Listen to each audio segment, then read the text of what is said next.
Et bonjour à tous. Dans cette deuxième vidéo consacrée aux fonctions du deuxième degré, nous allons voir comment se traduisent certaines modifications de la fonction y égale x carré, notre fonction de base, en termes de graphique. Alors, vous avez devant vous trois graphiques de fonctions. Donc la première au milieu avec les points rouges, c'est notre fonction de référence, y égale x carré, que nous avons construite dans la première vidéo.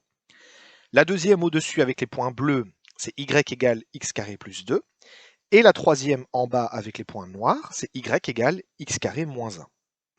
Et donc si nous observons les équations de nos deux courbes, donc la courbe avec les points bleus, la courbe avec les points noirs, nous avons simplement ajouté un terme indépendant à x carré. Donc dans le premier temps, pour la bleue, on a rajouté un plus 2. Dans le deuxième temps, pour la noire, on a rajouté un moins 1. Alors on va voir ce que ça a comme effet au niveau des points rouges et de leur position dans notre plan. Alors si je regarde d'abord la courbe bleue, on remarque que notre 0, 0 est passé ici en 0,2. Il a grimpé de 2 unités vers le haut. Notre moins 1, 1, même chose, grimpé de 2 unités vers le haut, tout comme le 1, 1, et tous les points de notre courbe de base. Donc, on peut dire que notre y égale x carré, on a effectué une translation de 2 unités vers le haut pour obtenir y égale x carré plus 2. Concrètement, au niveau des coordonnées des points, eh bien, on a ajouté 2 aux ordonnées. Donc tous les y ont été augmentés de 2, et on remarque qu'au niveau des x, ils sont restés identiques. On n'a pas eu de position gauche-droite qui ont été altérées. Si je prends maintenant mes points noirs, eh bien le principe reste le même. Mon 0, 0, donc point rouge, est descendu en 0, moins 1.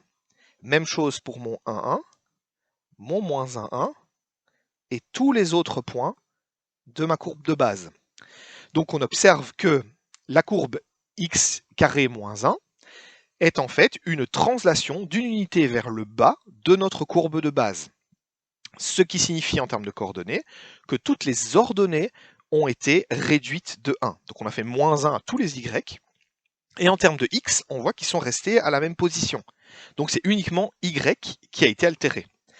Donc, ce que nous pouvons dire ici, c'est que pour pouvoir construire le graphique d'une fonction y égale x carré plus quelque chose, eh bien on va ajouter le a, ici, vu qu'on a un plus a, on va ajouter a aux ordonnées, et uniquement aux ordonnées. Les abscisses ne vont jamais bouger.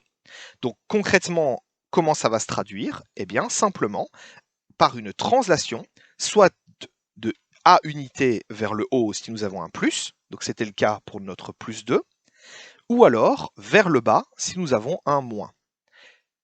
Mais encore une fois, c'est uniquement les y qui vont être impactés, et jamais les x.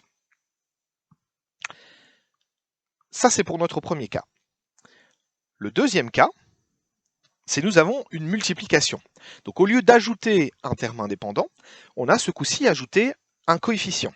Donc on a toujours en rouge au centre y égale x carré, notre fonction de référence. À l'intérieur, avec les points bleus, nous avons y égale 2x carré. Et à l'extérieur, avec les points noirs, nous avons y égale 0,5x carré. Donc nous avons simplement multiplié le x carré par un nombre, soit 2, soit 0,5. Donc pour analyser tout ça, j'ai dans un premier temps recopié toutes les coordonnées de nos différents points rouges et essayé de repérer où vont se situer les points bleus et les points noirs correspondants. Alors on remarque que au niveau des points bleus, le 0, 0 est resté identique pour 2x carré et pour 0,5x carré. Le 1, 1 est passé en 1, 2 au niveau de 2x carré. Le moins 1, 1 en moins 1, 2. Le 2, 4 en 2, 8. Et le moins 2, 4 en moins 2, 8. On remarque à chaque fois que, eh bien, nos points rouges sont passés tout au-dessus au niveau des points bleus. Si j'observe nos ordonnées, enfin nos abscisses dans un premier temps, le 0 est resté 0, le 1 est resté 1, le moins 1 est resté moins 1, le 2 est resté 2, le moins 2 est resté 2. Donc les abscisses n'ont pas bougé. Pour ce qui est des ordonnées, eh bien vous avez 0 qui est resté 0, 1 qui est passé à 2, 4 qui est passé à 8.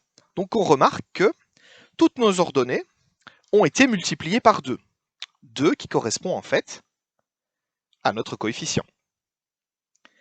Si je regarde maintenant la même chose, mais pour le y égale 0,5 x carré, eh bien, de nouveau, les x n'ont pas été modifiés. Donc 0, 1, moins 1, 2, moins 2 sont restés 0, 1, moins 1, 2, moins 2. Mais de nouveau, on remarque exactement la même chose au niveau des y que tout à l'heure. Le 0 est resté 0, le 1 est devenu 0,5 et le 4 est devenu 2. Ce qui s'est passé concrètement, c'est qu'on a multiplié les ordonnées et uniquement les ordonnées par 0,5. Donc on peut dire que lorsqu'on essaye de construire et de voir l'évolution, la modification de notre fonction de base, une fonction y égale a fois x carré, eh bien, nous devons multiplier uniquement les y, donc les ordonnées, par le coefficient, par a.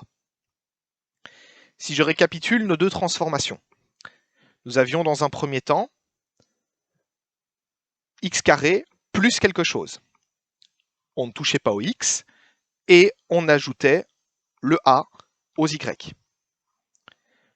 La deuxième transformation que nous venons de voir, nous avions y égale a fois x carré, donc une multiplication. Eh bien, de nouveau, on conserve le x et on multiplie tous nos y par le a.